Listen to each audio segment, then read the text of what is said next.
Je voudrais vous inviter à vous abonner à cette page et à recruter d'autres gens qui vont s'abonner. Pour quelle raison? Parce que c'est une chaîne qui est consacrée à la dézombification du peuple noir.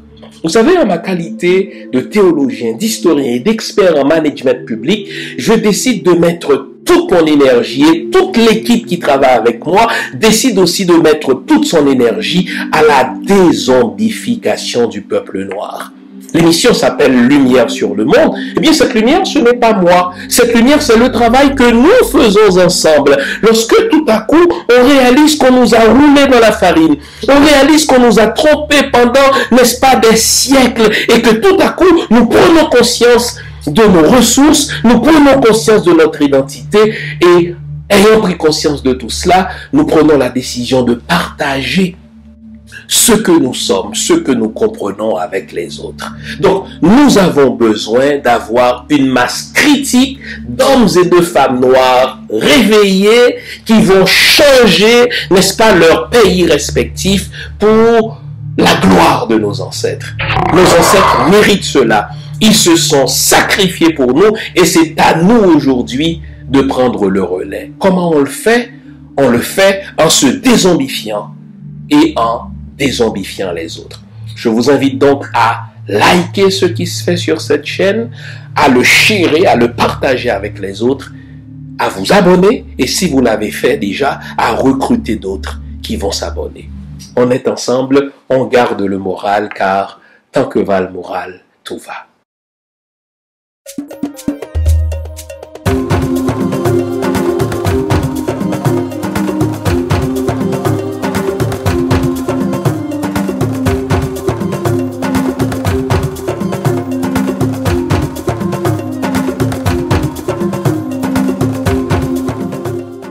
Bonjour mesdames, bonjour messieurs, bonjour le monde, bienvenue à cette autre édition de l'émission Lumière sur le monde. Comment allez-vous? J'espère que vous allez bien. J'espère surtout que vous avez passé une bonne semaine. J'espère que vous allez nous consacrer la prochaine heure à l'analyse de la géopolitique africaine. L'émission d'aujourd'hui sera spéciale en ce qu'elle rendra hommage à une sœur, Nathalie Yambe, et à deux frères africains, Kémy Séba et Franklin Nyamsi. Vous vous demanderez sûrement, mais qu'est-ce qui s'est passé? Est-ce que notre sœur Nathalie Yambe est décédée? Nullement, elle est bien vivante. Qu'est-ce qui est arrivé à notre frère ou bien à nos frères Kémy Séba et Franklin Nyamsi? Rien de particulier, sinon que je tiens à leur rendre hommage pour leur courage. Pour leur courage au sein d'une tempête de sanctions initiée par la France auprès des pays de l'Union européenne. Mais vous vous demanderez, mais quel est le crime qu'ont commis notre sœur Nathalie Yambe, nos frères Kémy Séba et Franklin Nyamsi? Eh bien, le crime, il se résume en une seule phrase. Cette sœur et ses frères travaillent à l'éveil de la conscience de la jeunesse africaine. En sorte que des concepts que nous avons appris à l'école, des notions que nous avons apprises à l'école de droit, des concepts de liberté d'expression, liberté d'opinion, eh bien, ce sont des coquilles vides que l'Occident se donne pour avoir bonne conscience. En tout cas, la notion de liberté d'expression, la notion de liberté d'opinion, ces notions-là ne sont pas faites pour les Noirs. Car quand c'est nous qui exerçons notre liberté d'expression, quand c'est nous qui exerçons notre liberté d'opinion pour éveiller la conscience de notre jeunesse, pour éveiller notre population, pour faire prendre conscience à nos populations du fait qu'elles vivent sur des territoires immensément riches s'agissant du continent africain ou d'Haïti et que leur pauvreté n'est pas l'effet de la fatalité, mais que la pauvreté, n'est-ce pas, ou plutôt l'appauvrissement de nos populations, c'est le travail effectué par l'État français dans le cas de l'Afrique, c'est le travail effectué ou perpétré par l'État français, par les États-Unis et le Canada s'agissant d'Haïti, alors ça, c'est le péché originel pour lequel il n'y a pas de pardon. Voilà que notre sœur Nathalie Yamb, pas plus tard que le mois dernier, fait l'objet d'un train de mesures arbitraires. Gel de compte, gel d'avoir, interdiction de survoler l'espace, n'est-ce pas, des pays de l'Union européenne, elle qui détient pourtant, n'est-ce pas, le passeport suisse, puisqu'elle est née en territoire suisse, eh bien, qu'à cela ne tienne, on a attendu qu'elle se soit rendue sur le continent africain pour appliquer contre elle un train de mesures arbitraires, mesures au terme desquelles elle ne peut pas revenir en Suisse puisqu'elle ne peut pas survoler l'espace aérien européen, mesures au terme desquelles ses comptes sont fermés, ses avoirs sont gelés. Elle se retrouve donc en Afrique incapable de payer ses comptes, incapable, n'est-ce pas, de s'acheter des médicaments, incapable de revenir en Suisse, elle qui pourtant a pris naissance en Suisse. Et comme si en soi cela ne suffisait pas, eh bien ce cas contre Nathalie Yamb n'est pas sans rappeler les trains de mesures arbitraires que la France a exécutés contre notre frère Kémy Séba. Kémy Séba est né sur le territoire français, mais ça n'a pas empêché la France, n'est-ce pas, de le frapper, ce frère, d'une déchéance de citoyenneté. Quel est le crime de Kémy Séba? Là encore, Kémy Séba travaille à la prise, ou plutôt à l'éveil de la prise de conscience de la jeunesse africaine. Kémy Séba parcourt le continent africain avec un seul message: l'Afrique doit retrouver sa liberté économique, sa liberté politique. L'Afrique doit reconquérir sa souveraineté, quoi. Eh bien, ce crime est assez grave pour que la France dise que Kémy Séba travaille contre l'État français parce qu'il réclame la sortie de l'État français, parce qu'il réclame, n'est-ce pas, la sortie de l'armée française du territoire africain. Nathalie Yamb vient de subir l'arbitraire de l'État français avec la complicité des pays de l'Union européenne. Kémy Séba a subi, n'est-ce pas, les affres de l'arbitraire de l'État français, mais notre frère Franklin Nyamsi, qui est professeur en France, qui y vit depuis plusieurs années maintenant, mais qui est d'origine camerounaise, lui aussi a fait l'objet de mesures arbitraires. Quel est son crime? Il travaille lui aussi à l'éveil de la conscience de la jeunesse africaine. Donc vous voyez, à chaque fois qu'on est dans une époque, à chaque fois que nous sommes dans une ère de virage énergétique, les comportements se révèlent les mêmes. À chaque fois que nous sommes dans un moment de virage énergétique, les vieux atavismes, les vieux réflexes des peuples occidentaux, ce qui consiste à voler, ce qui consiste à piller le continent africain, ce qui consiste, n'est-ce pas, à assassiner ceux qui sont plus lucides, ceux qui sont plus conscients, n'est-ce pas, de leurs enjeux inavouables, eh bien, les réflexes restent les mêmes.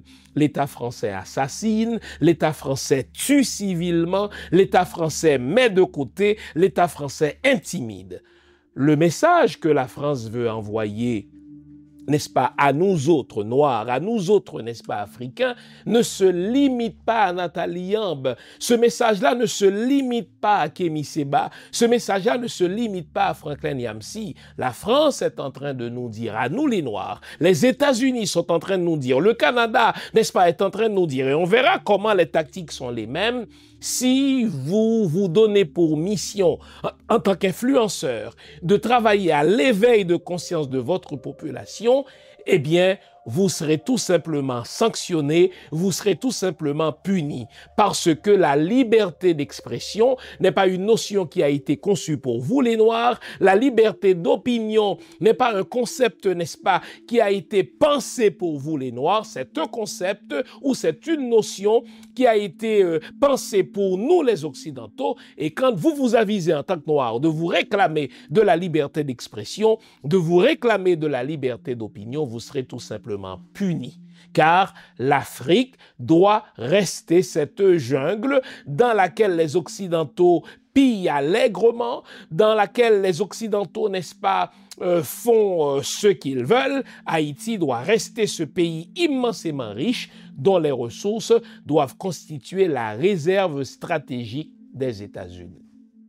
C'est le langage que les Américains ont tenu en 1915. C'est le langage que les Américains continuent de tenir aujourd'hui en ce qui concerne notre pétrole, en ce qui concerne nos ressources. Et vous verrez que l'intimidation est de mise aujourd'hui. Des sanctions arbitraires, des sanctions illégales sont de mise contre nos frères africains, contre nos sœurs africaines qui commettent pour tout crime de travailler à l'éveil de la conscience de leur jeunesse. Au fait, ce que la France fait à Nathalie Yamb, ce que la France fait à Kémy Séba, ce que la France fait à Franklin Yamsi, c'est un message qu'on m'envoie à moi, c'est un message qu'on vous envoie à vous dans votre salon. Si vous osez prendre conscience de vos ressources, si vous osez prendre conscience du fait que vous n'êtes pas libre, vous avez perdu le contrôle de votre destin, le contrôle de votre destin politique, le contrôle de votre destin géographique, le contrôle de votre destin monétaire, c'est ce que la France impose, n'est-ce pas, aux Africains, la perte de leur destin monétaire en leur imposant aux Africains la fameuse, n'est-ce pas, monnaie CFA. Ce qui est au fait une privation de leur souveraineté économique. Eh bien, si vous vous avisez de vous révolter contre cela, c'est pas compliqué. La France va se servir de sa machine diplomatique pour vous sanctionner si vous êtes chanceux. Et si vous êtes malchanceux, l'État français va vous assassiner, comme il l'a fait pour Kamala Omotunde, comme il l'a fait pour 21 chefs d'État africains qui ont osé se révolter contre leur prise en charge. Alors, est-ce que ce qui arrive à notre sœur Nathalie Yamb nous émeut? Bien sûr, c'est notre sœur. Nous allons la soutenir du mieux que nous pouvons. Nous allons, n'est-ce pas, lui donner tout ce dont elle a besoin pour continuer à mener ce combat. Mais est-ce que la France, n'est-ce pas, réussit à nous intimider? Nullement. La preuve, c'est que la France réussit contre elle-même à créer ce qu'on appelle l'effet multiplicateur. Maintenant que la France a déclenché une véritable guerre contre les influenceurs noirs, ceux qui travaillent à l'éveil de conscience des peuples noirs, eh bien la France contre elle-même réussit à provoquer l'effet multiplicateur. Nous avons pris la décision de diffuser un extrait de l'émission de notre sœur Nathalie Yamb, extrait dans lequel elle explique pourquoi elle est sanctionnée et en quoi consistent, n'est-ce pas, ces sanctions. Vous aurez compris que l'émission d'aujourd'hui sera chargée en informations et vous aurez besoin de toute votre attention, de toute votre tête pour passer à travers la prochaine heure. Offrez-vous donc une bonne tasse de thé, offrez-vous une bonne tasse de café, une bonne tasse de chocolat chaud, car aujourd'hui encore, nous allons nous dire les vraies affaires. Quel est notre mal à nous, peuple noir? Quel est notre péché originel? Nous allons en profiter pour rendre hommage à Nathalie Yamb, à Kémy Séba et à Franklin Yamsi. Offrez-vous ce café, offrez-vous cette tasse de chocolat chaud, car vous aurez besoin de toute votre tête pour passer à travers l'émission d'aujourd'hui. À tout à l'heure. Compatriotes, Haïti en danger. Pays nous, héritage Papa Dessalines menacé. Femmes, kou garçon, ti moun, kou grand moun, ap sibi zak terroriste. L'ennemi historique nou yo, mare complot ak malfekte lokal, yo gaye gros âme fan fwa, tout partout sous île ya. Yo senen tout passage. Moun de bien ki an dan pa ka sorti, moun de bien ki de yo pa ka entre. Qui solution? L'ambi rassemblement sonne. Dimanche après-midi 17 août 2025, citoyens moun de bien tant mais on chit attendé pour aider résoudre problème sécurité en Haïti, tout bon vrai. En pile moun savait déjà répondre présent. Parmi yo, vétérans haïtiens, professionnels qui passaient dans l'armée États-Unis et Canada. Rendez-vous dans l'église Vie Transformée, Montréal, 3971 boulevard Robert. Dimanche après-midi, 17 août 2025, 4h, bon. Entrée gratis. N'attend tout le monde de bien, ni femme, ni garçon voyant. Bonjour, je m'appelle Nathalie Yamb. Le 26 juin dernier, au sortir d'un avion qui m'avait emmené vers un rendez-vous quelque part en Afrique, alors que je venais de me connecter au Wi-Fi de l'aéroport en attente du contrôle des passeports, le premier message qui s'est affiché sur l'écran de mon téléphone était celui de Juan Branco. Bonjour Nathalie. Kémy vient de m'apprendre. Je suis à votre disposition. Juan Branco, pour ceux qui ne le savent pas, c'est un avocat admirable, brillant et engagé, qui défend avec passion et talent des causes et des gens qui souvent nous sont proches. Les Gilets jaunes, Julian Assange, mon sang, Kémy Séba. C'est d'ailleurs pour le punir d'avoir défendu ce dernier que la mafia étatique française va tenter de lui retirer sa robe d'avocat le 15 octobre prochain. Ayant été dans un avion pendant presque 6 heures, coupé de toute information, je me suis posé la question de savoir qu'est-ce que Kémy lui avait dit et pourquoi il se tenait à ma disposition. J'ai donc rapidement tapé mon nom dans Google et constaté que le Conseil de l'Union européenne m'avait sanctionné par la décision 2025-1279, modifiant la décision 2643 du train de sanctions 2024 relatif, je cite, aux activités déstabilisatrices menées par la Russie. Fin de citation. Oui, vous avez bien entendu. Moi, citoyenne, défenseur de la souveraineté africaine, j'ai été sanctionnée dans le cadre de palabres de blanc sur fond de conflit OTAN-Russie en Ukraine, au milieu de l'Europe, là-bas, chez les nazis. Maintenant, vous allez noter quelque chose d'extrêmement important. Mon cas constitue une exception sans précédent dans l'histoire des régimes de sanctions institués par l'Union européenne depuis sa création en 1993. Je suis la seule et unique personne sanctionnée isolément et sans qu'aucune entité ne soit ajoutée simultanément. Ça n'a jamais eu lieu, ni avant ni après. Ni avant dans les sanctions appliquées contre l'Iran, la Syrie, le Guatemala, la Biélorussie, la Russie, le Zaïre, la RDC, la Libye, le Centrafrique, le Mali, le Soudan du Sud, la Corée du Nord, etc. Ni dans le cadre du régime mondial des sanctions en matière de droits de l'homme ou de lutte contre le terrorisme international. Jamais les gens-là se sont réunis à 27 pour sanctionner un singleton comme ils l'ont fait avec moi le 26 juin dernier. Jamais. Et même après moi, jamais. Parce que derrière moi, le 15 juillet, les Totolas se sont encore réunis pour sanctionner plusieurs gens et entités dans le cadre du conflit en Ukraine, ainsi que des situations en Haïti, en Moldavie et que sais-je. Plusieurs, mais pas un, comme avec moi. Et tenez-vous bien, les individus qu'on sanctionne, ce sont soit de gros industriels, soit des militaires, des magistrats, des gouvernants, des agents de renseignement, des patrons de presse, des chefs de gang, des tueurs. Et au milieu de tout ça, il y a moi. Et, Adjobasson, respectez-moi. Respectez-moi fort. Je pense que moi-même, souvent, je me néglige parce que visiblement, les dirigeants européens ont peur de moi plus que de quiconque. Alors la vraie question est de savoir pourquoi je les effraie autant. On va revenir répondre à cela, mais avant toute chose, il faut que vous sachiez que les sanctions qui m'ont été appliquées découlent d'un mécanisme politique et non judiciaire.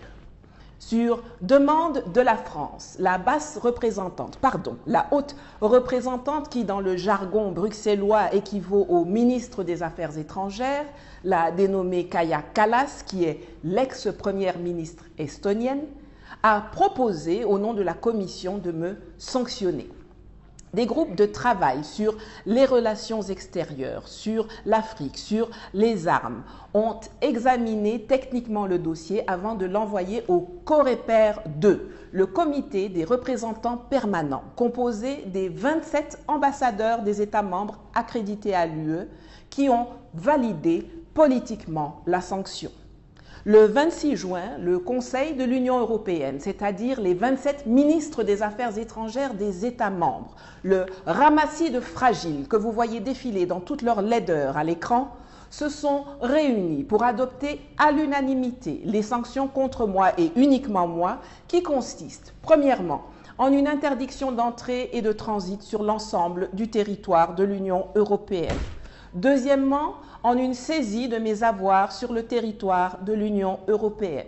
Et troisièmement, en une interdiction de me fournir directement ou indirectement des fonds ou des ressources économiques. La décision a immédiatement été inscrite au journal officiel de l'Union européenne et est donc entrée en vigueur dans la foulée. Elle a par la suite été transmise pour information aux députés du Parlement européen à Strasbourg. Waouh! Tout ça, pourquoi? Eh bien, pour m'empêcher d'exprimer mes opinions. On ne me reproche pas d'avoir pris des armes, on ne me reproche pas d'avoir tué quelqu'un, d'avoir fomenté des attentats ou des coups d'État, ou même d'avoir commis un génocide ou affamé des millions de personnes, comme certains l'ont fait allègrement avec le soutien de l'Union européenne. Non. On me reproche d'avoir utilisé ma bouche et mon cerveau pour, je cite la décision publiée dans le journal officiel de l'UE, pour évincer la France et l'Occident du continent africain. Fin de citation. Mais quel crime! Non mais vous imaginez, comment puis-je oser vouloir que l'Occident, qui nous a esclavagisés, torturés, massacrés, violés, pillés, colonisés, dénigrés, infantilisés, ridiculisés, diffamés, divisés, appauvris, comment puis-je avoir l'audace de réclamer que cet Occident malfaiteur et criminel quitte notre Afrique et reste là-bas chez eux, dans leur jardin, parce que c'est ainsi que le prédécesseur de Kaja Kallas, l'ex-haut représentant de l'UE, Josep Borrell, avait qualifié leur continent, il n'y a pas si longtemps de cela, nous décrivant, nous, Africains, comme la jungle. On dit que mes mots à moi, petite femme noire d'1,63 m, sont dangereux pour la démocratie, l'état de droit, la stabilité et la sécurité de 27 pays européens, dont les 3/4 me sont totalement inconnus. Parce que sincèrement, qu'est-ce qu'on en a à foutre de la Lettonie, de la Lituanie, de la Finlande, de Malte, de la Slovénie, de la Slovaquie, de l'Estonie, etc. Qui les connaît? Eux, c'est qui? Eux, c'est quoi? Donc pour l'UE, je dois m'exprimer d'une façon qui leur convient, alors que nous, Africains, on subit leur façon de s'exprimer depuis toujours. Quand ils disent qu'ils sont venus pour nous civiliser et nous parlent des belles heures de la colonisation, ça nous humilie. Quand ils viennent dans nos universités nous dire qu'on n'est pas encore suffisamment entré dans l'histoire, ça nous énerve. Le drame de l'Afrique, c'est que l'homme africain n'est pas assez entré dans l'histoire. Quand ils viennent nous dire que la France n'a jamais commis de massacre au Cameroun, ça nous scandalise. Quand ils affirment que le Mali, c'est la frontière sud de la France, ça nous irrite. Quand ils disent que nous sommes une jungle, que eux, les jardiniers, ont le devoir de venir mater, ça nous vexe. Quand ils déclarent qu'ils vont venir nous recoloniser militairement et que l'Afrique a besoin d'eux, alors que la jeunesse africaine crie partout « France dégage, Europe dégage », ça nous révolte. Quand ils affirment que nous sommes des agents pro-russes payés par Poutine ou Prigojine, tout en reconnaissant qu'ils n'ont pas l'ombre du début du commencement d'une preuve pour corroborer leurs allégations mensongères, dénigrantes et racistes, ça nous frustre. Est-ce que vous avez une preuve que Nathalie Yamb est directement liée, financée au groupe Wagner? Non, je n'ai pas de preuve de lien direct, mais je constate que les éléments de langage sont souvent très similaires de ceux qu'on peut trouver sur d'autres comptes ou sur les positions officielles de la Russie. On peut ressortir des milliers de choses qu'ils ont dites et qui nous froissent, qui nous fâchent, qui nous vexent, qui nous frustrent depuis des siècles. Et ce n'est pas pour autant que nous les avons sanctionnés. La frustration n'est pas un élément qui peut empêcher les autres de s'exprimer. Nulle part et surtout pas chez eux. Car c'est bien dans leur propre texte fondateur qu'ils ont inscrit cela. Jetons un coup d'œil à l'article 11 de la Charte des droits fondamentaux de l'Union européenne relatif à la liberté d'expression et d'information. Toute personne a droit à la liberté d'expression. Ce droit comprend la liberté d'opinion et la liberté de recevoir ou de communiquer des informations ou des idées sans qu'il puisse y avoir ingérence d'autorité publique et sans considération de frontières. Est-ce que vous avez entendu? On peut faire ça? La charte en question a été proclamée à Nice le 7 décembre 2000. Elle a valeur de traité, elle est donc contraignante et elle est le texte de référence pour la protection des libertés et droits fondamentaux des citoyens, notamment pour les préserver des abus des États et organes institutionnels de l'Union européenne, comme celui dont je suis l'objet aujourd'hui.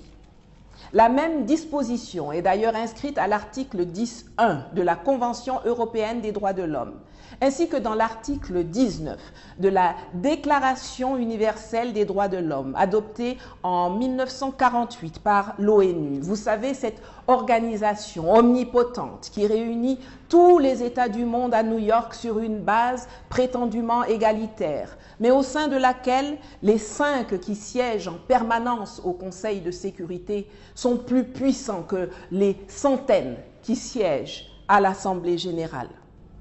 Mais visiblement pour Macron, von der Leyen, Meloni, Merz, Lopez et consorts, le droit fondamental à la liberté d'expression et d'opinion est réservé à l'homme blanc, mais pas à la femme noire, ni à l'homme noir d'ailleurs. Cette volonté d'encadrer, de contrôler, de diriger la façon de penser, de s'exprimer, de lire le monde des Africains, ce n'est ni plus ni moins que le retour du colonialisme pur et dur. Parce qu'en dehors de l'usage des armes, c'est toujours par la maîtrise des âmes qu'ils ont réussi à nous dominer à travers la religion, les programmes scolaires, la propagande informationnelle. Dans la droite ligne de leurs aïeux qui traitaient les nôtres comme des animaux, les dirigeants européens actuels ont reçu le racisme, l'hypocrisie, la discrimination, la déshumanisation à notre endroit en héritage. Pour eux, nous sommes des sous-hommes, nous sommes des singes, nous sommes des choses qui n'avons pas le droit de penser, de réfléchir, d'analyser, d'exprimer des opinions, des revendications, des aspirations pour notre continent et par rapport au reste du monde. Je vais vous avouer quelque chose. Quand j'ai appris les sanctions, je ne me suis pas inquiétée. Je suis suissesse de naissance. La Suisse n'est pas dans l'Union européenne. Je ne voyage quasiment jamais en Europe, ni avec des compagnies européennes. Et je n'ai pas un seul avoir, ni même un seul centime dans l'UE. Donc, dans les premiers instants, j'ai complètement sous-estimé l'impact des sanctions. Mais mon sourire s'est vite effacé. À une cadence extraordinaire, j'ai expérimenté les tentacules de l'extraterritorialité du non-droit européen. L'une après l'autre, mes cartes de crédit sur des comptes en Suisse, en Afrique et dans des banques en ligne ont été bloquées. Mes comptes eux-mêmes bloqués. Mes cryptos inaccessibles. Mes comptes PayPal et GoFundMe fermés. Tout comme mes comptes Amazon, Airbnb, Booking, Deezer, eBay. Des contrats annulés. Impossible de payer mon loyer, mes assurances, mes impôts, mes avocats, mes médicaments. Impossible d'acheter un billet d'avion, d'écouter de la musique, de regarder Netflix, de prendre un Uber, de passer une commande en ligne, de régler une note d'hôtel. Mais il y a mieux. Impossible de retourner en Suisse pour gérer les urgences, puisque les sanctions comprennent une interdiction de survol du territoire de l'Union européenne, alors que la Suisse y est complètement enclavée, entourée par la France, l'Autriche, l'Allemagne et l'Italie. Une dinguerie. Eh bien, replaçons ces sanctions dans leur contexte. Pour comprendre le comportement de l'État français, qui est à toute fin pratique le même comportement que l'on retrouve dans tous les pays de l'Europe qui ont pillé l'Afrique, le même comportement qu'on va retrouver du côté des Américains en ce qui a trait à Haïti, le même comportement qu'on va retrouver du côté de la France en ce qui a trait à Haïti, eh bien, pour comprendre ces trains de mesures arbitraires, eh bien, il faut replacer tout cela dans le contexte du virage énergétique. Dans mon livre « Être noir, une fabrication de l'Occident », j'ai pris la peine de vous expliquer qu'à chaque fois que nous sommes dans une ère de virage énergétique, les pays occidentaux ont les mêmes vieux réflexes.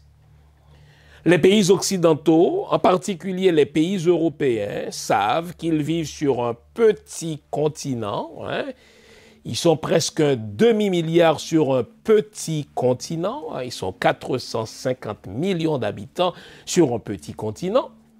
Et ils se disent, pas loin de nous, il y a un continent immensément riche que nous devons considérer comme notre grenier à nous. Donc quand il nous manque de ressources, quand nous risquons de retourner à la pauvreté, eh bien, nous devons continuer à utiliser la recette qui nous a toujours été gagnante, la recette qui nous a toujours été profitable. Quelle est cette recette? Rentrer en Afrique pour la piller.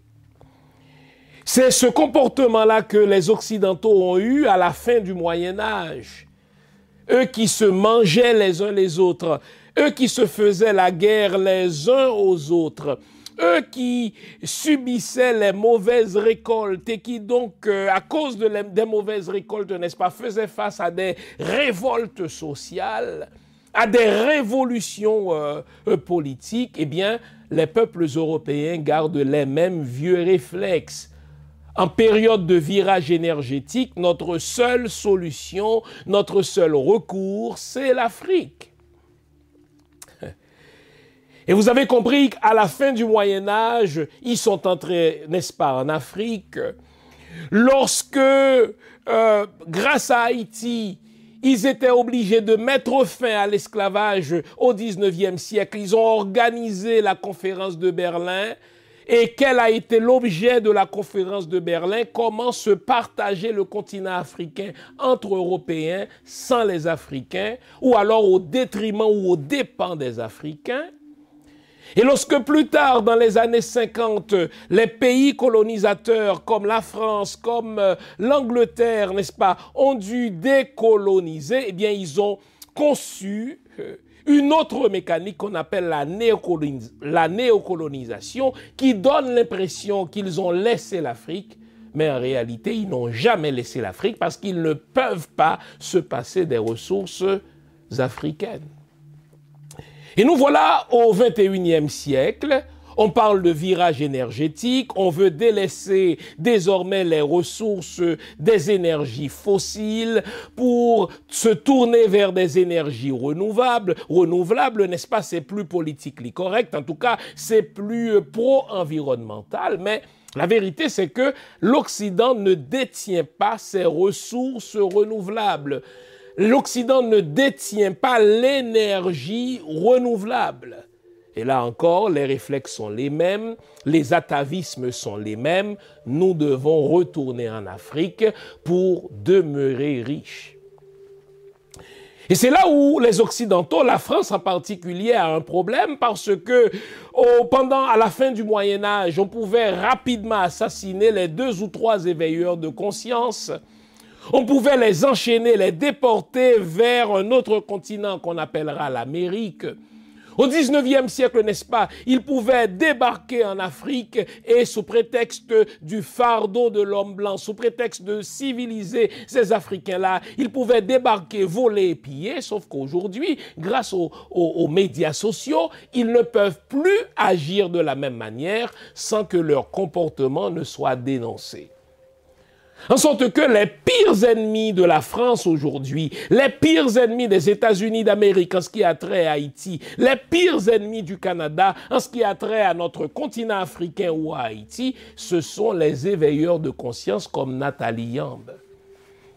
Cette femme qui est très solide, très bien éduquée et qui est suivie par plus de 2,5 millions d'Africains représente une véritable menace pour l'État français.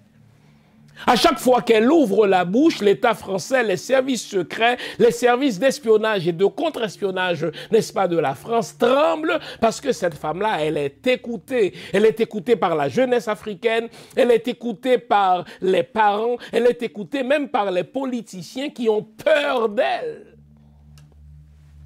Qu'est-ce qu'elle prêche, Nathalie Yambe? Elle ne prêche pas la violence. Qu'est-ce qu'elle prêche, Nathalie Yambe? Elle ne prêche pas, n'est-ce pas, l'incitation à la haine. Qu'est-ce qu'elle prêche, Nathalie Yambe? Elle prêche à la jeunesse africaine la prise de conscience de ses capacités. Et elle recommande aux Africains de reconquérir leur souveraineté et de faire ce qui doit être fait pour reconquérir cette souveraineté, à savoir chasser l'État français. lorsque au Burkina Faso, par exemple, lorsque au Mali, par exemple, n'est-ce pas, des militaires se sont réveillés, ont renversé des gouvernements civils qui ont été placés à la tête des pays par l'État français, lorsque des militaires ont compris que désormais nous pouvons assurer notre propre sécurité, contrairement aux fausses promesses de l'armée française sur le territoire africain, eh bien, les services secrets français ont compris que si ce travail de révolution, si ce travail de chasse aux sorcières des compagnies françaises en Afrique, ou alors des militaires, des diplomates français en Afrique, se fait de manière si efficace, c'est grâce, entre autres, à l'influence des Nathalie Yamb de ce monde, à l'influence des Kémi Séba de ce monde, à l'influence des Franklin Nyamsi de ce monde. L'État français, s'il hésite aujourd'hui à assassiner physiquement Nathalie Yamb, l'État français, s'il hésite à assassiner physiquement Kémi Séba, l'État français, s'il hésite à assassiner physiquement Franklin Nyamsi, en tout cas, n'a pas hésité à les tuer civilement. Imaginez un Kémi Séba qui est né sur le territoire français, qui a voyagé à travers l'Afrique avec le même message. Africains, réveillez-vous. Avec le même message africain, vous vivez sur le continent le plus riche. Si vous êtes pauvre, ce n'est pas tant parce que vous êtes pauvre, c'est parce que vous êtes appauvri par la France qui place à la tête de vos pays des dirigeants fantoches, des dirigeants laquais qui travaillent à l'enrichissement de la France à vos dépens. Réveillez-vous. Eh bien, la France a oublié qu'elle se donnait l'étiquette de la terre de la liberté d'expression. La France a oublié qu'elle se donnait pour l'étiquette, qu'elle se donnait, n'est-ce pas, l'étiquette de la terre de la liberté d'opinion. Elle a tout simplement travaillé à la déchéance de la citoyenneté française de Kémi Séba, lui qui est né pourtant en France. Des notions auxquelles la France nous a toujours habitués, des notions de droit du sol, n'est-ce pas? Tout ceci a pris le bord s'agissant de Kémi Séba. Et comme si cette sanction contre Kémi Séba ne suffisait pas, eh bien, très rapidement, après Kémi Séba, la France, n'est-ce pas, s'est attaquée à un autre frère camerounais du nom de Franklin Nyamsi, qui vit en France depuis plusieurs années, qui exerce le métier, n'est-ce pas, d'enseignant en tant que chercheur, en tant que docteur en philosophie. Eh bien, tour à tour, il a été convoqué par des entités, n'est-ce pas, de l'enseignement supérieur. On a tenté de le sanctionner. Et quand il a cherché de savoir le crime qu'il a commis, eh bien, c'était simple. Il prêche l'éveil du continent africain. Et ceci est considéré comme un crime contre l'État français. Après avoir appliqué des sanctions arbitraires contre notre frère Kémi Séba, après avoir appliqué des sanctions arbitraires contre notre frère, eh bien, Franklin Nyamsi, voilà le même État français, le même État pervers, le même État illégal, le même État mafieux, eh bien, il va d'un train de sanctions arbitraires en se servant de l'Union européenne. Vous avez entendu notre sœur. Tour à tour, on a confisqué ses avoirs, ses comptes ont été fermés en Suisse, elle qui détient un passeport suisse pour être née sur le territoire suisse. Désormais, elle est incapable, n'est-ce pas, de commander un Uber, elle est incapable de se commander quelque chose sur Amazon, elle est incapable littéralement de vivre civilement parce que la France a décidé d'intimider tous les Noirs qui travaillent à l'éveil de conscience de leur population. Mais vous vous demandez, qu'est-ce qui fait tant peur à la France? Un pays qui se targue de faire partie du G7, un pays qui se targue de détenir, n'est-ce pas, la 6e, sinon la 7e armée la plus puissante du monde. Un pays qui a déjà été l'un des plus grands empires du monde avec justement l'Empire britannique. Que craint la France en ce 21e siècle d'une femme qui ne fait que parler? Ah bon? Compatriotes, Haïti en danger. Pays nous, héritage Papa Dessalines nan menacé. Femme, kou garçon, ti moun, kou grand moun, ap sibi zak terroriste. L'ennemi historique nou yo, maré complot ak malfecté local, yo gaye gros âme fan fois, tout partout sous île ya. yo senen tout passage. Moun de bien qui en dedans pas ka sorti, moun de bien qui de yo pas ka entrer. Qui solution? L'ambi rassemblement sonne. Dimanche après-midi 17 août 2025, citoyens moun de bien tant mais on chit attendé pour aider résoudre problème sécurité en Haïti. Tout bon vrai. En pile moun savait déjà répondre présent. Parmi yo, vétérans haïtiens, professionnels qui passaient dans l'armée États-Unis et Canada. Rendez-vous dans l'église Vie Transformée, Montréal, 3971 boulevard Robert. Dimanche après-midi, 17 août 2025, 4h, bon. Entrée gratis. N'attend tout le monde de bien, ni femme, ni garçon voyant. J'aime à dire à mes auditeurs qui me reprochent souvent de parler, de ne faire que parler, que tout commence par la parole. Dans la Bible, qui a volé cette parole, n'est-ce pas, de nos frères égyptiens, il est écrit « Au commencement était le Verbe ». Tout commence au fait par le Verbe. La prise de conscience commence par le Verbe. L'éveil de conscience commence justement par le Verbe. En sorte que quand quelqu'un exprime une compréhension africaine de la géopolitique, c'est suffisamment important pour que la France décide de le ou de la sanctionner. C'est ce qui est arrivé à notre sœur Nathalie Yamb. Nathalie peut se considérer chanceuse dans sa malchance car elle est encore vivante, même si civilement la France essaie de la tuer. Mais quand on pense au comportement des services de renseignement français vis-à-vis de notre frère, n'est-ce pas, Kamala Omotunde, lui-même il a été moins chanceux. Sur quoi travaillait-il, Kamala Omotunde? Il travaillait au fait que la civilisation noire est plus ancienne que la civilisation occidentale. Il rappelait à la jeunesse africaine que tout ce que l'Occident a aujourd'hui, tout ce dont l'Occident se vante aujourd'hui, a été puisé allègrement en Afrique, en particulier en Égypte, au Soudan, au Mali, en Éthiopie. Et non content de nous avoir pillé notre héritage culturel, eh bien, ils nous ont réduits en esclavage. C'était un message jugé trop dangereux par les services secrets français. Eh bien, ils l'ont tout simplement supprimé, notre frère Kamala Omotunde. Et puisque le meurtre de Kamala Omotunde n'a pas intimidé notre sœur Nathalie, puisque l'assassinat de notre frère par les services secrets français n'a pas effrayé notre frère Kémy Séba, la France décide d'envoyer un message fort à tous les influenceurs noirs.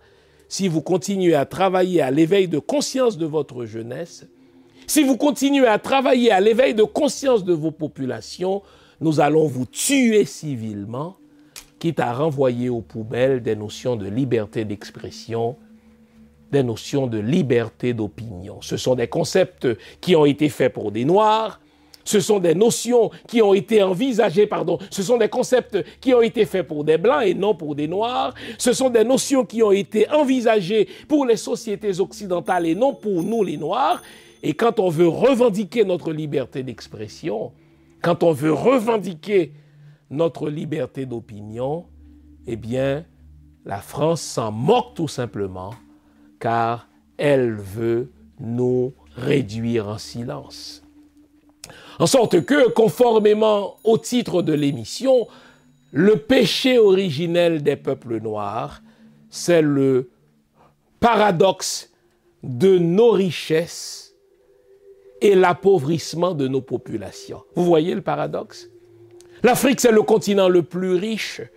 On a l'impression que c'est vraiment un continent que les dieux ont créé de leurs mains. On dirait que plus l'Occident pille l'Afrique, plus grandes sont les richesses encore. Et donc, non content aujourd'hui de piller les ressources du continent africain, ceux qui s'avisent d'éveiller leur population, ceux qui s'avisent d'éduquer leur population, sont tout simplement éliminés physiquement ou éliminés civilement par l'État français. Je tiens donc à rendre hommage à notre sœur Nathalie pour son courage. Malgré ce train de mesures arbitraires, malgré ce train de mesures illégales, elle reste debout, tel un arbre africain qui fait face à la tempête, qui fait face à l'orage. car elle se donne pour mission de sortir la France du continent africain et de faire en sorte que l'Afrique retrouve sa souveraineté. Souveraineté politique. Car on en a marre de ces dirigeants africains qui sont placés là à la tête de leur pays par l'État français pour respecter les 4 volontés de la France. Liberté financière. Les Africains en ont marre, n'est-ce pas, du franc CFA. Franc CFA qui les prive littéralement de leur liberté financière. Ils ne peuvent pas décider par eux-mêmes. C'est une monnaie qui a été conçue par la France et pour l'intérêt des Français. Et quand des Africains, n'est-ce pas, réclament la suppression, l'élimination de ce franc CFA, eh bien, ils sont à leur tour éliminés par les services secrets français.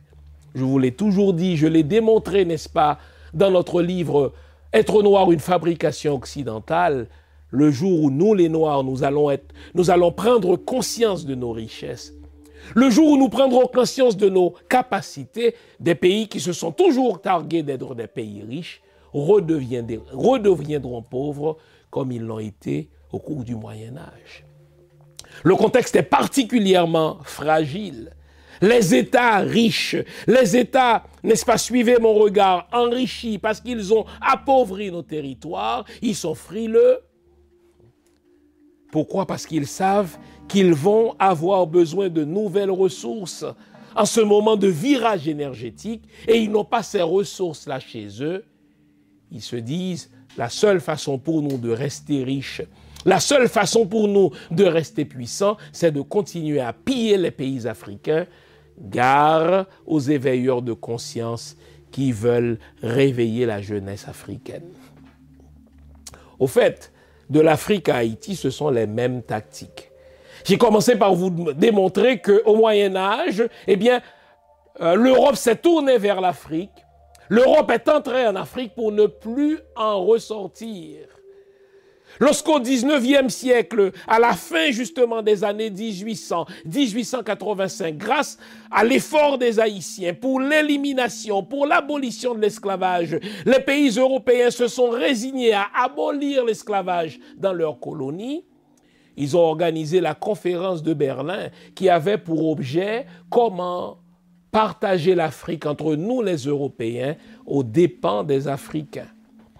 Et donc, la France a décidé qu'elle aurait tel territoire, les Allemands ont décidé qu'ils auraient tel territoire, les Anglais ont décidé qu'ils auraient tel territoire, et ils ont organisé leur conférence de Berlin sans la présence des Africains. Cela va donc durer jusqu'aux années 50. Alors là, c'était sur toutes les lèvres le concept de la décolonisation. Les Africains se sont réveillés pour demander aux Français de laisser leur continent. Ils se sont réveillés pour demander aux Anglais de laisser leur continent. Ils se sont réveillés pour demander aux Belges de laisser leur continent après des siècles de colonisation sauvage. Sachant ces pays européens qu'ils ne sont rien sans l'Afrique, eh bien, ils vont s'organiser pour donner l'impression qu'ils ont quitté l'Afrique, la décolonisation, mais sans jamais la quitter véritablement, ce qu'on appelle la néocolonisation. Dans le cas de la France, l'État français va imaginer la France-Afrique. On va maintenir des liens avec les États africains anciennement colonisés. On va leur imposer une monnaie. On va leur faire signer des accords secrets, accords au terme desquels les sous-sols africains appartiennent à l'État français, accords au terme desquels les pays africains doivent acheter obligatoirement leurs armes de la France, accords au terme desquels les armées africaines doivent être entraînées par la France, accords au terme desquels les élections sont organisées secrètement par l'État français de manière à placer à la tête des pays africains des dirigeants fantoches qui travaillent à l'enrichissement de la France et à l'appauvrissement de leur propre population. Et quand des dirigeants se révoltent contre cela, eh bien la France les supprime. Ainsi donc, plus de 21 chefs d'État africains ont été supprimés par les services secrets français. Et quand des leaders civils, n'est-ce pas, travaillent à l'éveil de la conscience de la jeunesse africaine, c'est pas compliqué, la France les élimine physiquement. Pensez à Kamala Omotunde, où la France les tue civilement comme elle est en train de le faire pour notre sœur Nathalie Yamb. De la fin du Moyen-Âge, les années 400, à la fin du 19e siècle, conférence de Berlin, de la conférence de Berlin à la fin des années 50, 1950, n'est-ce pas, néocolonisation, ou au 21e siècle, où on parle de hypercolonisation, les Européens, les Occidentaux savent qu'ils sont rien sans nos ressources à nous. Nos ressources sont immenses, notre continent est immensément riche, et les pays européens se donnent pour mot de nous imposer des chefs ou d'assassiner nos éveilleurs de conscience. Quand je vois ce qui se passe en Afrique, je ne peux m'empêcher de penser à mon pays, Haïti. On va voir que le comportement de la France en Afrique, c'est précisément le même comportement de l'État français en Haïti, c'est le même comportement des Américains en Haïti, c'est le même comportement du Canada en Haïti. C'est que l'Occident n'est rien sans les peuples noirs, l'Occident n'est rien sans nos ressources à nous, et eux qui se targuent d'être riches, ce sont en fait des pays pilleurs. Regardons de plus près la situation haïtienne depuis les 20 dernières années.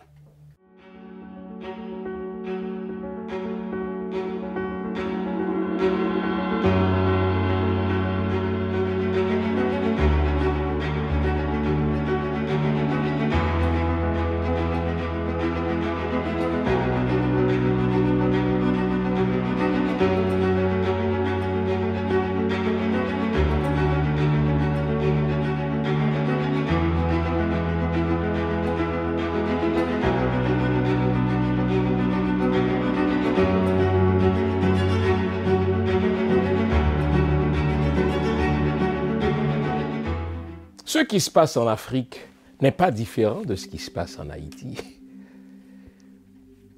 Vous le notez, nous avons imposé l'abolition de l'esclavage.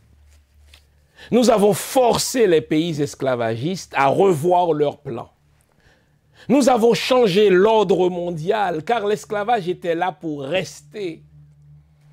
L'idée qu'une race est supérieure à d'autres, l'idée que des peuples sont inférieurs à d'autres, eh bien cette idée-là, elle est inscrite dans l'idéologie occidentale. L'Occident ne peut pas se passer de son racisme car plus il convainc les autres de sa supériorité, mais plus riche il sera. Plus il convainc les autres peuples, n'est-ce pas, de sa soi-disant supériorité, eh bien plus longtemps durera son hégémonie. Sauf que tout cela était possible jusqu'à ce que les Haïtiens battent les trois plus grandes armées d'alors. L'armée espagnole, l'armée anglaise, l'armée française, car on l'oublie souvent, ce n'est pas seulement l'armée française que nous avons battu d'abord l'armée espagnole. Notre illustre ancêtre, Toussaint Louverture, a battu l'armée espagnole. Notre illustre ancêtre, encore Toussaint Louverture, a fait manger la poussière à l'armée anglaise de Maitland. Imaginez l'armée anglaise. Et enfin, notre armée à nous, l'armée de Jean-Jacques Dessalines, a fait mordre la poussière à l'armée française. Et ce faisant, nous avons changé l'ordre du monde. L'idée qu'une race était supérieure aux autres, l'idée que les Noirs étaient inférieurs, n'est-ce pas, aux Blancs, tout ceci a été battu en brèche, puisque les Haïtiens ont battu les trois plus grandes armées européennes à Saint-Domingue. Et donc la France, l'Espagne, l'Angleterre, les États-Unis n'ont pas pu nous empêcher de proclamer notre indépendance. C'est ça notre péché originel. Ils n'ont pas pu nous empêcher de changer l'ordre mondial. L'économie mondiale reposait sur l'esclavage.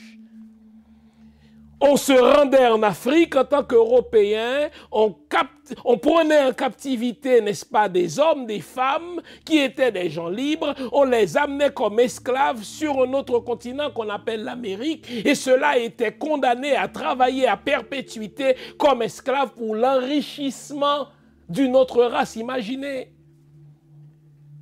C'est toute une machine qui était mise en branle pour maintenir notre peuple noir dans cette situation-là. L'Église contribuait. Esclaves, soyez soumis à votre maître, non pas seulement en leur présence, mais même en leur absence, car c'est la volonté du Seigneur. Noirs, vous êtes des descendants de Cam, en ceci, vous êtes maudits. Et donc, c'est normal que les Blancs vous asservissent. Et donc, même votre territoire doit vous être enlevé, car nous sommes un peuple maudit. Imaginez, l'Église a donné sa bénédiction aux peuples européens pour qu'ils entrent en Afrique et qu'ils nous réduisent en esclavage à perpétuité. C'était ça le travail de l'Église. Eh bien, l'école devait servir aussi au maintien des Noirs dans cet état de sujétion, dans cet état d'abrutissement, puisque les soi-disant scientifiques, les soi-disant philosophes, même ceux du siècle des Lumières, enseignaient que nous étions, n'est-ce pas, aux 3/4 des animaux, nous n'étions qu'humains qu'au quart seulement. Et donc l'école servait à maintenir cette notion de la supériorité des Blancs par rapport aux autres. Haïti a changé cela. Haïti a changé l'ordre du monde. Et donc, lorsque la France a réalisé qu'elle ne pouvait rien faire vis-à-vis de notre détermination à redevenir libre, lorsque les Espagnols ont compris qu'ils ne pouvaient pas nous empêcher d'être libres, lorsque les Anglais ont compris qu'ils ne pouvaient pas nous empêcher de proclamer notre indépendance, qu'est-ce qu'ils ont fait? Ils se sont entendus pour nous imposer une rançon infâme de 150 millions de francs. Pour quelle raison? Pour dédommager les maîtres esclaves d'avoir perdu leurs biens. Imaginez, les biens, c'était nous les humains. Nous n'avons pas été indemnisés pour avoir été réduits en esclavage pendant 3 siècles, mais on nous a imposé une rançon mafieuse pour dédommager les maîtres d'esclaves. Pas besoin d'être grand analyste pour comprendre que l'intention de la France derrière cette rançon, l'intention des Espagnols, l'intention des Occidentaux en permettant à la France d'imposer une telle rançon, c'était de bloquer, c'était d'handicaper le développement d'Haïti pour le reste de son histoire. Nous avons mis plus d'1 siècle à rendre à la France ce que nous ne lui devions pourtant pas. Lorsque nous avions fini de rembourser à la France, les États-Unis ont pris le relais et nous ont contrôlés monétairement, nous ont contrôlés physiquement, nous ont contrôlés militairement. Quel est notre crime, encore une fois?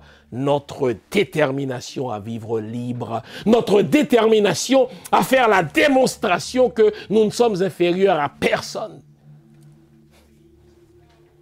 Et donc en Haïti, la manœuvre des Français, la manœuvre des Américains a été la déstabilisation. Dresser telle région du pays contre telle autre, dresser tel parti politique contre tel autre, attendre que tel président soit élu pour le faire renverser en armant, n'est-ce pas, des adversaires.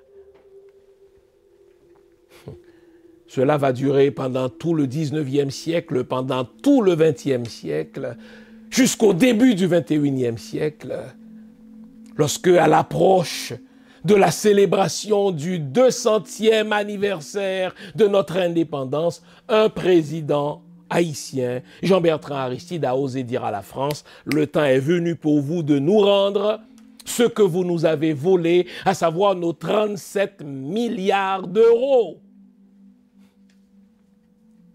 Les politiciens français eux-mêmes, celui qui était Premier ministre, avoue que dès qu'il a lancé cette phrase, nous avions compris que nous devions le renverser, car si son discours, n'est-ce pas, était rapporté jusqu'en Afrique, nous aurions tous les problèmes du monde. Imaginez tous les pays africains qui réclameraient à la France de leur rendre ce qu'elle leur a volé. Et donc il fallait renverser Jean-Bertrand Aristide et faire en sorte que, depuis ce temps-là, ce pays devienne de plus en plus instable pour qu'il n'y ait plus aucun chef d'État qui détienne la légitimité populaire pour réclamer à la France ce qu'elle nous doit. Chers amis, c'est ça la géopolitique. Nos crises ne sont pas tombées du ciel, nos crises ne sont pas des fatalités, nos crises sont faites de mains humaines. Il y a ces mains invisibles françaises, ces mains invisibles américaines, ces mains invisibles canadiennes qui ne veulent pas que nous soyons stables, car le jour où nous serons stables, que nous aurons des gouvernements légitimes, ces pays-là devront nous rendre ce qu'ils nous ont volé et ils redeviendront pauvres comme ils l'ont été au Moyen-Âge. Non content d'avoir créé de l'instabilité politique chez nous, la France, les États-Unis et le Canada, qui sont les 3 pays malfaiteurs d'Haïti, depuis les 10-15 dernières années, inondent notre territoire d'armes létales. Nous n'en fabriquons pas. Entre-temps, notre armée ne peut pas importer des armes. Notre police a des restrictions quant aux armes qu'elle peut importer. Compatriotes, Haïti en danger. Pays nous, héritage Papa Dessalines nan menacé. Femmes, kou garçon, ti moun, kou grand moun, ap sibi zak terroriste. L'ennemi historique nous yo, maré complot ak malfecté local. Yo gaye gros âme fin de fois, tout partout sous île ya. Yo sene tout passage. Moun de bien qui en dedans pas ka sorti, moun de bien qui de yo pas ka entrer. Qui solution? L'ambi rassemblement sonné. Dimanche après-midi 17 août 2025, citoyens moun de bien tant mais on chit attendé pour aider résoudre problème sécurité en Haïti, tout bon vrai. En pile moun savait déjà répondre présent. Parmi yo, vétérans haïtiens, professionnels qui passaient dans l'armée États-Unis et Canada. Rendez-vous dans l'église Vie Transformée, Montréal, 3971 boulevard Robert. Dimanche après-midi, 17 août 2025, 4h, bon. Entrée gratis. N'attend tout le monde de bien, ni femme, ni garçon voyant. Les bandits qu'ils considèrent comme des terroristes reçoivent toutes les armes dont ils ont besoin, eux qui n'ont jamais laissé le territoire haïtien. Ils ne manquent jamais de munitions. Posez-vous la question, pourquoi une telle haine contre les Haïtiens? Notre population fait face, n'est-ce pas, à tout moment à la famine. Notre population est obligée de laisser son domicile. Pourquoi? Parce que des terroristes qui reçoivent des armes des États-Unis chassent les citoyens de leur résidence privée. Mais ce n'est pas un combat politique, ce ne sont pas des partisans d'un certain politique qui se battent contre un autre parti politique. C'est tout simplement la tactique de ces pays malfaiteurs, faire en sorte qu'Haïti ne soit plus l'exemple. Nous avons été l'exemple d'un peuple noir qui a battu, qui a fait mordre la poussière aux 3 plus puissantes armées du monde. Plus question maintenant qu'Haïti serve de bon exemple. Il faut humilier cette population parce qu'elle a commis le péché originel de changer l'ordre du monde. On ne peut avoir d'élections crédibles. La France, les États-Unis et le Canada vont nous imposer un Michel Martelly qui n'était même pas admissible au second tour. Ils vont le maintenir au pouvoir, facilitant, n'est-ce pas, le pillage des fonds pétro-caribés. Ils vont assassiner Jovenel Moïse lorsque ce dernier a voulu faire un virage des pays occidentaux vers le bloc de Shanghai. Ils n'ont pas hésité à l'assassiner. Et depuis son assassinat, on a eu un premier ministre, président, qui est resté presque 3 ans. On a une espèce de monstre à 7 ou 9 têtes, qu'on appelle le CPT, qui ne fout rien, gaspillage, corruption, gabegie. Entre-temps, la population civile est toujours exposée, n'est-ce pas, à la violence des terroristes qui sont armés. Tout comme autrefois, les terroristes en Afrique étaient armés par la France, eh bien, nos terroristes sont armés par les Américains. Les armes viennent toutes des États-Unis en passant par la République dominicaine. Mais quel est notre crime originel? Nous avons changé l'ordre mondial. La France se dit, on n'a pas besoin, nous, de sanctionner des influenceurs en Haïti, car les États-Unis font la job pour nous. Que font les États-Unis? Quand quelqu'un ose dénoncer les manœuvres américaines, quand quelqu'un a une posture nationaliste, les Américains disent, écoutez, nous allons couper votre visa. Vous allez perdre votre job. Et vous notez notre drame en Haïti, contrairement à nos frères africains qui ont de grands influenceurs, qui sont suivis par 2,5 millions de personnes. En Haïti, n'est-ce pas? Eh bien, nos influenceurs qui sont écoutés, mais ils ne font pas de la politique. Ils traitent, n'est-ce pas, de banalités. Ils cherchent à faire du buzz en parlant de sexe, en parlant de tel artiste qui couche avec tel autre. Donc, on nous banalise, pour ainsi dire, on banalise notre misère, on banalise notre souffrance. Et quand il y a un influenceur qui, lui, prend position pour son peuple, c'est pas compliqué, les Américains, les Canadiens, les Français lui coupent, n'est-ce pas, le visa.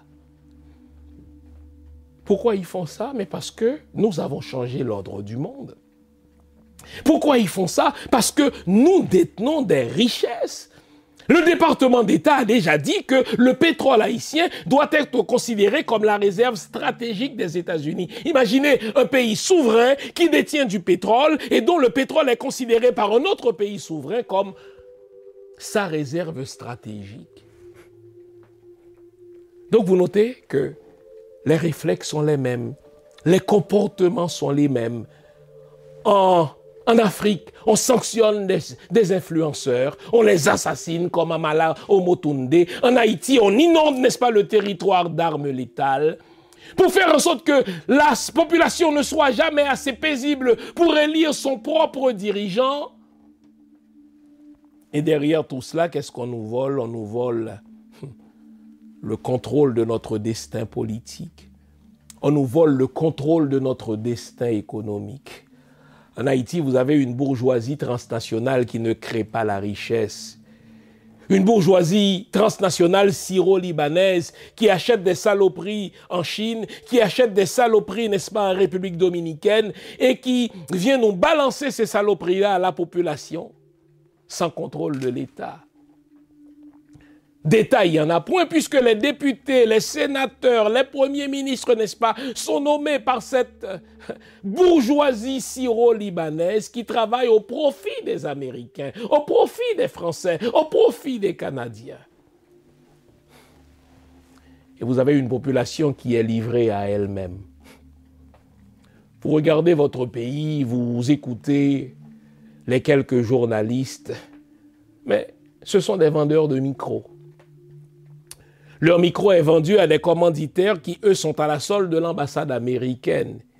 Ils ne peuvent pas oser critiquer, n'est-ce pas, les mauvaises actions des Américains chez nous, parce que s'ils le font, ils n'auront plus de commanditaires, s'ils le font, ils n'auront plus de visa. Alors, pour éviter de perdre leur visa, pour éviter de perdre leur commandite, ils se ferment la gueule.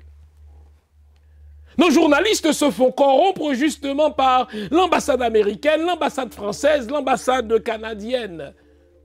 Lorsque le Canada se moquait de nous, voilà quelques années, par l'entremise de son ambassadeur Sébastien Carrière, qui nous a vendu, n'est-ce pas, des chars de guerre de nègres. Lorsque cette pratique a été critiquée par un journaliste du Nouvelliste, le seul quotidien du pays, mais c'est pas compliqué. Le directeur du journal est allé voir ce journaliste en lui disant, écoutez, vous ne pouvez pas vous permettre de critiquer le Canada. J'ai dîné hier avec l'ambassadeur du Canada. Et pour prouver son zèle pro-canadien, le directeur du journal, le Nouvelliste, a congédié ce journaliste qui a osé critiquer le Canada. Voilà dans quel pays nous vivons. Les journalistes sont des vendeurs de micros. Les journalistes sont des publicitaires. Ils donnent 1 minute de nouvelles et 15 minutes de publicité. Ils sont inféodés par les ambassades qui leur donnent des bourses, les ambassades qui leur donnent des prix. C'est une façon par ces ambassades-là de contrôler leurs paroles, de contrôler leurs discours. Ce qui est affligeant, c'est que quand vous balayez les radios en Haïti, quand vous balayez les réseaux sociaux haïtiens, vous pouvez littéralement compter sur les doigts d'une main ceux qui travaillent à l'éveil de conscience du peuple haïtien. Ce n'est pas normal que le pays soit inondé d'armes. Ce n'est pas normal que la population civile soit chassée de chez elle. Et vous notez, la misère du peuple haïtien ne fait l'objet d'aucune conférence internationale. Pour quelle raison? Parce que ces conférences internationales, ces grandes messes internationales sont contrôlées par les États-Unis, la France, le Canada, qui ont intérêt à ce que ce pays-là ne s'éveille jamais, parce que nous avons changé l'ordre mondial. Imaginez, les amis. Imaginez si Haïti était stable. Imaginez si un président avait toute la légitimité de sa population pour dire à la France, mais rendez-moi ce que vous me devez. L'exemple d'Haïti serait suivi par les pays africains qui réclameraient à leur tour à la France ce que la France continue de leur voler. Donc vous comprenez? Le schéma comportemental des pays occidentaux n'a pas changé depuis le Moyen-Âge. Pillons pour rester riches. Affaiblissons pour rester forts. Déstabilisons les autres afin que nous restions stables. Car le jour où les pays noirs prendront conscience de leur richesse et de leur capacité, les pays occidentaux redeviendront pauvres. J'ai voulu donc rendre hommage à notre sœur Nathalie Yambel qui subit des sanctions arbitraires. J'ai voulu rendre hommage à nos frères Kémy Séba et Franklin Yamsi qui travaillent à l'éveil de conscience de leur peuple, de leur continent et qui subissent des sanctions illégales. Et en même temps, ça m'a permis de parcourir le panorama journalistique d'Haïti pour m'apercevoir qu'on peut compter sur les doigts d'une main ceux et celles qui travaillent véritablement pour l'éveil de conscience de leur population. Il n'y aura pas de révolution si la population ne prend pas conscience. Il n'y aura pas de prise de conscience si ceux qui ont des micros, si ceux qui ont de l'influence ne travaillent pas à cette prise de conscience. Notre appauvrissement, nos instabilités ne sont pas les effets de la fatalité. C'est travaillé par des mains humaines, des mains canadiennes, des mains américaines, des mains françaises. Même si c'est affligeant de dire tout cela, ce qui m'encourage, c'est que nos ancêtres ont vécu pire. Ils ont été réduits en captivité, réduits en esclavage pendant près de 300 ans. 40% d'entre eux, en venant dans le monde, n'ont connu que l'esclavage. Ils n'ont connu que ce discours trompeur, que les Blancs sont supérieurs aux Noirs.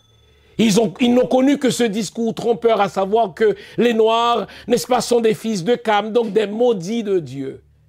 Et pourtant, ça ne les a pas empêchés de se révolter. Le 14 août 1791, pour imposer l'abolition de l'esclavage, battre, n'est-ce pas, les armées françaises, espagnoles et anglaises et réaliser l'indépendance de 1804. Si nos ancêtres l'ont fait en 1804, il demeure possible pour nous de le faire aussi, en chassant ces 3 ambassades de chez nous, en fermant, n'est-ce pas, l'ambassade canadienne, l'ambassade américaine, l'ambassade française de chez nous. Notre salut commencera là. Le jour où nous aurons compris que nos malheurs viennent de la France, nos malheurs viennent du Canada, nos malheurs viennent des États-Unis et que notre salut passera par la suspension de nos relations diplomatiques avec eux. J'espère que l'émission d'aujourd'hui vous aura été utile. J'espère qu'elle aura servi à une prise de conscience du fait que notre péché originel en tant qu'Haïtiens, c'est d'avoir changé l'ordre mondial. Notre péché, n'est-ce pas, originel, c'est d'avoir réclamé à la France ce qu'elle nous a volé. Et les armes qui nous inondent, les terroristes qui nous tuent ne sont pas tombés du ciel. Ils ont été formatés, armés par les États-Unis, le Canada et la France. Et notre salut viendra lorsque nous fermerons les ambassades de ces 3 pays malveillants chez nous. Le drame de l'Afrique, c'est d'être un continent immensément riche qui est considéré comme le grenier du monde par les pays occidentaux. Vive l'Afrique, vive le peuple africain, vive Haïti, vive le peuple haïtien. Bonne semaine. Gardons le moral, car tant que va le moral, tout va. Au revoir.